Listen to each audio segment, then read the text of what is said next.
Welcome to the Apprentice Adventurer. Today's video, you can hear by my voice already, is adversity training, combining a few of my hobbies into one big exercise session. This is my backdrop, the New South Wales Blue Mountains. So I'm going to be doing a 6-kilometre warm-up hike on a fairly easy trail. Then I'm going to do a 4.5 kilometre bush bash, which is going to require navigation from one mountain top to another. Certainly no tracks out there, a bit dangerous. Then I'm going to do a cliff scramble / climb. You get on top of the cliff, and then there's going to be a 7 to 8 kilometre fire trail run, which I'm not going to enjoy at all. It's only 4 degrees, feels like 2 out here. Forecasted to be 30 mil of rain. Hopefully that doesn't pan out. But I'm out here because the conditions suck today, so I'm just trying to get a bit of a tough training session in and get away from the standard gyms and roads. Carrying a bit of a backpack, we'll go through that later. And how good is this? This is going to be my backdrop for the most of the day, and we're just going to chase after it, and fingers crossed the body doesn't give up on us. Let's go. It amazes me that everyone wants to exercise, but they always choose a bit of a road or a gym, maybe an oval. You know, most people live pretty close, even if it's an hour drive, to some sort of bush. But why wouldn't you just get amongst it? Check out the backdrop, beautiful rainforest looking terrain, and use this as your exercise. Fresh air, hardly anyone around, a bit harder to walk because you're not on flat terrain, and just get amongst it. It's so good out here, couldn't ask for anything more today. Man, I'm absolutely wrecked already. I'm only a quarter of my way into my trip. My heart's racing, legs are burning. It's all uphill at the moment, but you just got to keep going. It's all it's about, 1 foot after another, 1 step at a time, and just mentally push through it. Easy. Yeah, doesn't sound easy. Who got me into this bloody adversity training? How good is this? Bit of rain starting to fall, but some natural rock formations here. Beautiful. I believe that's not the rock, but we're going to be climbing one of them in a second. How cool is that? You don't get that on your roads or in your gyms.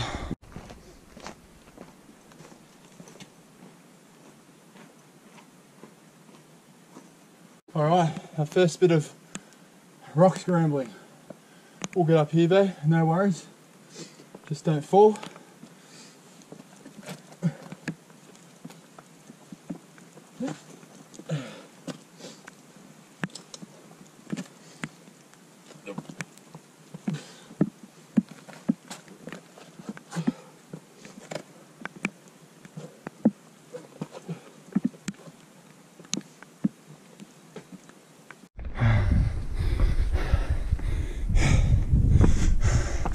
About to get to the top of our very first basic rock climb. But check out the views we're going to have. It's going to be beautiful. Alright, the first quarter of the trip is done. And just going to have a bit of a breather. And then we're going to get back at it. Not much visibility up here. Bloody clouds everywhere, but how good is this? Whew. When I'm out on these trips, hiking or adversity training, there's always a handful of items you must bring. Probably should bring a lot more, but the must bring ones are the following. Obviously water, you got to drink some water. There's plenty of water around here today, but always bring water just in case. First aid kit, courtesy of my brother, that'll cover me for everything but probably dying. A Leatherman, always bring my Leatherman.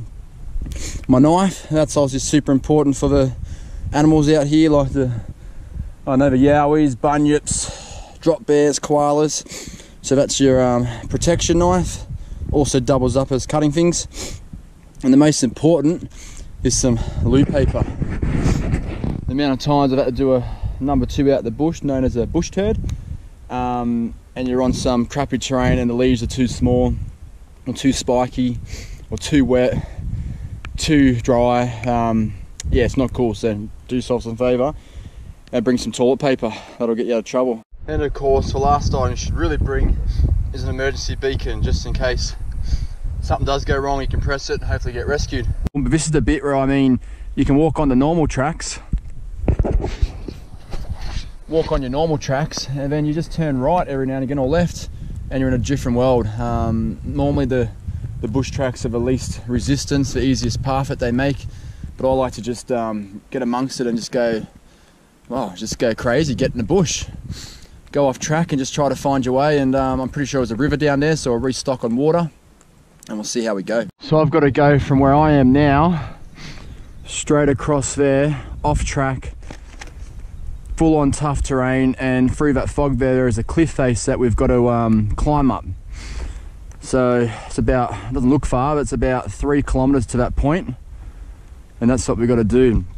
So I've got my map. I'm going to use my watch here to do a basic navigation. I'm not going to do anything crazy. All I'm going to worry about is I'm here and I'm going to be following my blue line, and all I want to do is use the MGRS, the military grid reference system, and I just want to get myself roughly to this 6 figure and then roughly to that 6 figure, and then I'm just going to punch her up the hill. Because I sort of know where I'm going, I don't need to do any crazy bearings or, you know, directional issues. I'm just going to punch near here, and just use my GPS here on my watch. So we'll give it a go. Right, this is the sort of terrain we're walking through now.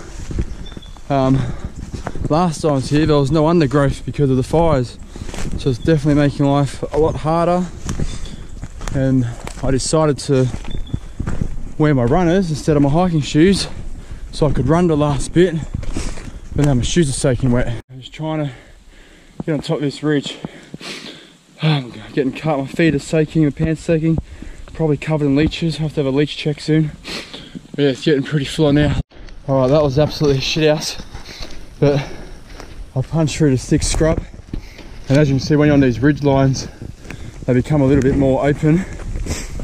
I'm just using my compass now because I don't want to get my bearing wrong, so I ended up having to do a bit more nav than I thought. The rain's really coming down, so I've got to protect my map. But yeah, it's getting pretty much ready for the day to be over already. But that's part of the adversity of it, just keep pushing through.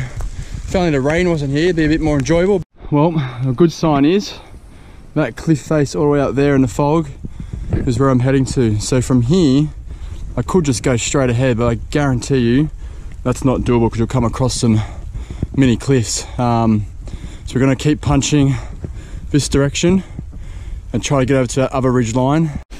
The nose is starting to run because of the cold. From waist down, I'm saturated. I believe I can hear my creek, but I'm going to change directions quickly. I'm going to head into this dry creek bed because that will lead me to where I need to go, as long as there's not some sort of waterfall there where I have to,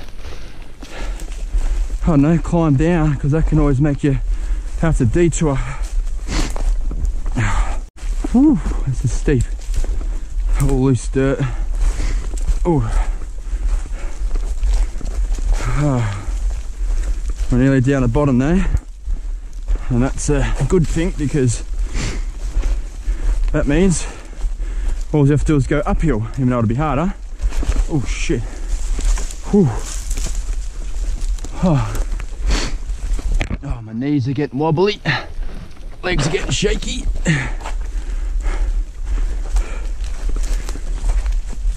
Whew. I find I'm always holding my breath because I feel like I'm about to slip. Alright, let's get down in here. Alright, so this is super slippery, but I'm going to use this tree as a fireman's pole of some sort and hope for the best. Oh, Jesus Christ.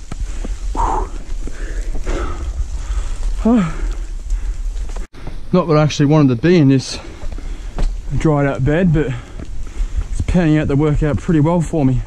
Easier to walk on, only a few little hiccups. And I think we're in the right direction. Middle of nowhere right now. So if it's raining hard, it'd be flash flooding down here. You wouldn't want to be here. Just came up there, just following this creek bed to the main creek. All right, I've reached a pivotal point in my navigation. So down there, and down there is the main creek which I wanted to hit. But this is the creek I wanted to come down, so the reality was I was spot on. So I've actually managed to get right where my blue line intersects this creek, which is exactly what I wanted. Right now, the hardest bit of the trip, this is where the adversity really kicks in, is straight up that for about 1 kilometre. It's going to be absolutely killer. I've got steam coming off my head, but right now I'm going to drink this water straight from the stream. I believe it's pretty fresh, it's been raining, I'm not concerned, so I'm just going to drink that. It should be sweet.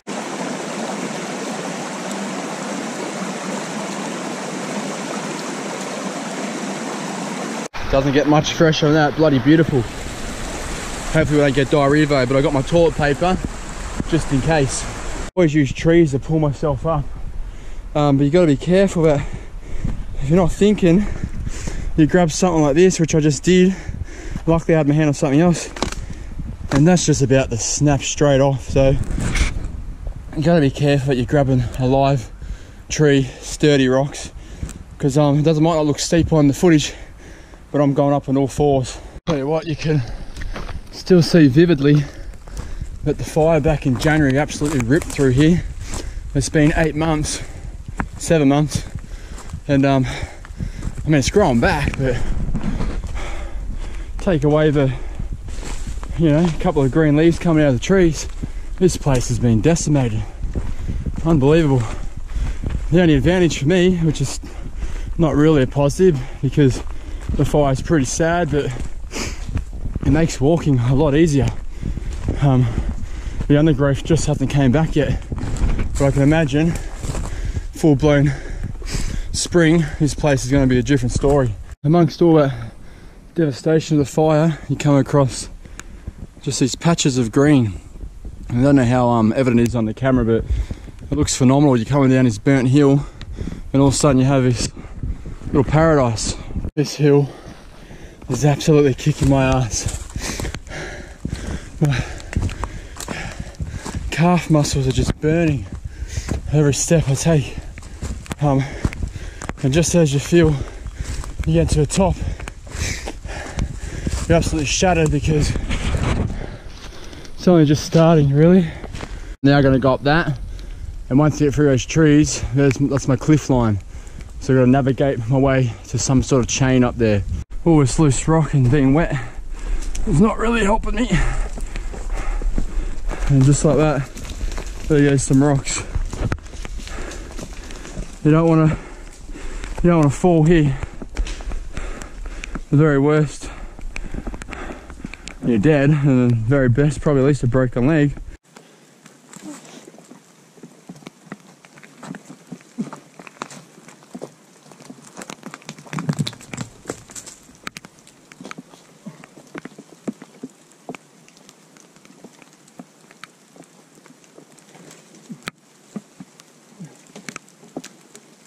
It just keeps getting steeper and steeper. Rain's heavier again, and now the wind's picked up, and now that I'm out of the valley, I'm getting cold, but I'm trying to save my jumper for when I truly get to the top, so I'm not so wet, as that's my only dry bit of clothing at the moment. But yeah, we've got to punch up through this now. I'm always trying to have at least an arm and 2 legs, or 2 arms and a leg on something before I move on. Check out the view, unbelievable. You can't see anything, that's how unbelievable it is. Bloody fog. I was hoping to come up here and see all the mountains, but this fog's so thick, can't even see where I've came from. Just when you think you're at the top, this is definitely a mountain that just keeps on giving. How disheartening This is the third time I thought I was at the top, and each time I'm faced with another cliff ledge. Super slippery, so I'm making sure I've got 3 points of contact at all times. Don't want to run the risk of falling here. Something to hold on to, please. That'd be nice. Maybe I'll go on that. Whoo! Feel like cliffhanger. I really need better shoes for this. And yep, more cliff face. Shit. I feel like I'm at the top now. Problem is that fog. I can only see about 20 meters ahead of me. So this could be a bit deceiving. Certainly feels like it.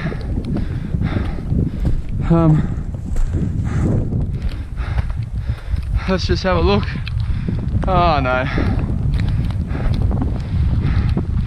Dun dun. We're not at the top.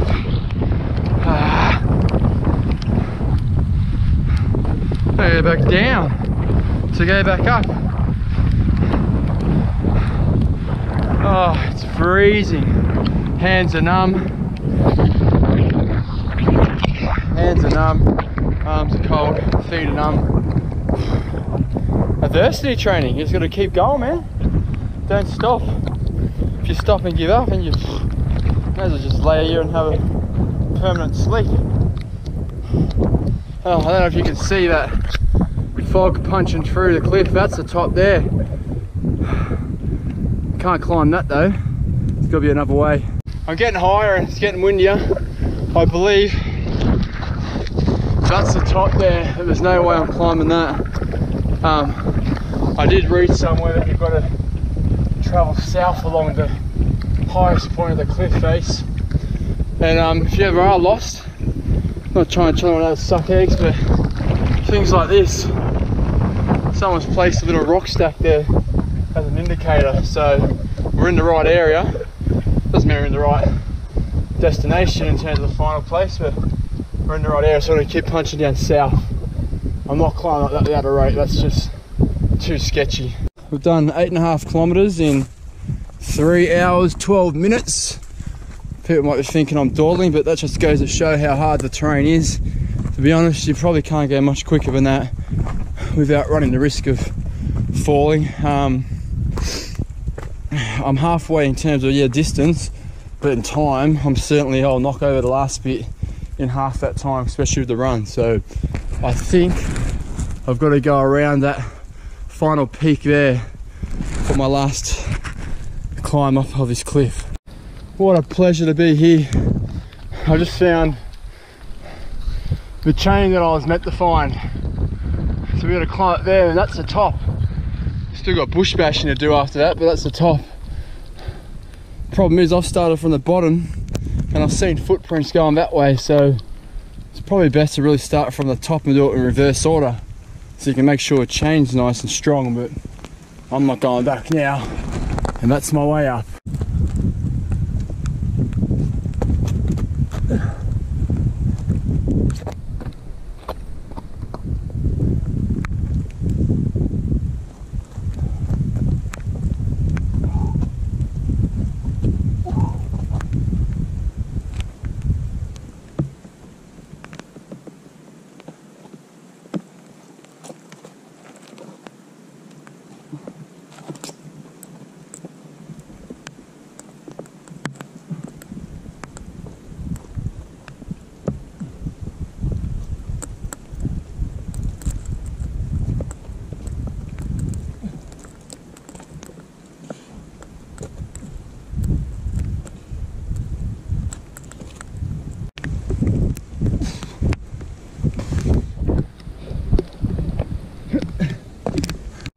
Alright, so that was Walls Pass on Narrow Neck. Definitely a track not many people do because of the risk to it, I guess. But there was some footprints down there, so someone's done it before, probably in the last couple of days. But unreal, such a good view. All the way down there is our Warragamba catchment area, but with all the fog you can't see it obviously. Anyway, I'm freezing my tits off, so I'm going to start making double time. I'm going to get out of here. Alright, since today's an absolute shithouse day in terms of weather, my map is totally trashed, so I used it one last time, and as I said, it's not the ideal way to navigate, but all I needed to do was get myself those second digits there to 58,000, so I'm only 18 meters off, and once I get to that point I've just got to walk in a complete westerly direction, so it's at 270 degrees, and I've got to walk that for about 500 meters and I should come to the fire trail. So I'm not going to worry about the map anymore. I've gone to my 58. As long as I keep 58, you know, 000 is close to on my watch, it's pretty accurate, the Garmin, I'll be sweet, because this is getting ridiculous trying to walk in this weather and get a map out and whatnot. So I'm going to punch through and we'll see how we're going. As you can see, the fog doesn't allow you to see very far, but if I can trust my watch and just trust your bearing, then you should pull out, no dramas. That's the idea anyway, so we'll see how we go. Alright, made it out. What I was looking for is that tower in the background there. Found it. So obviously navigation went well. The only advantage is I've now just got this fire trail, about 7 kilometers left, but I'm wrecked, eh? Like, I think all the extra water on my clothes and just being so cold has just really sapped my energy out of me. But look, we'll push on, hopefully knock over 7K in about an hour, and then I'm going directly to a pie shop and get some pies and probably some sort of chocolate bar or something. Not gonna lie, I haven't ran much of this at all. I've got absolutely no drive in the calf muscles or the quads. I'm still trying to walk at a 6K an hour pace, but the reality is I was all for doing this in the cold, but the rain is just pouring down. I'm saturated. I wouldn't be surprised if the wind chill factor is 0. Not good to be so wet because my body's using so much energy trying to stay warm, and I'm just drenched. I think I'm about 2 kilometers from my car, 2.5 kilometers. So I just have to get there and get warm. Alright, I didn't really want to get to my car and then realise I haven't ran any of it and then be disappointed in myself. So I'm running the last kilometre. Doesn't help having 10 kilos in the back, but just gonna keep marching, keep running. I'm pretty buggered. 1 kilometre to go. Alright, well, my trip's done. What an absolute miserable day. Terrible idea. Only idiots do this sort of stuff, and I'm right up there with them, so glad I did it. The only thing I wish it wasn't, the cold wasn't my problem, it was the rain. I'm so wet and cold and miserable that my body just couldn't maintain heat, and I'm glad I'm at my car. I'm gonna go down 3 meat pies and some sort of chocolate milk at the local pie shop.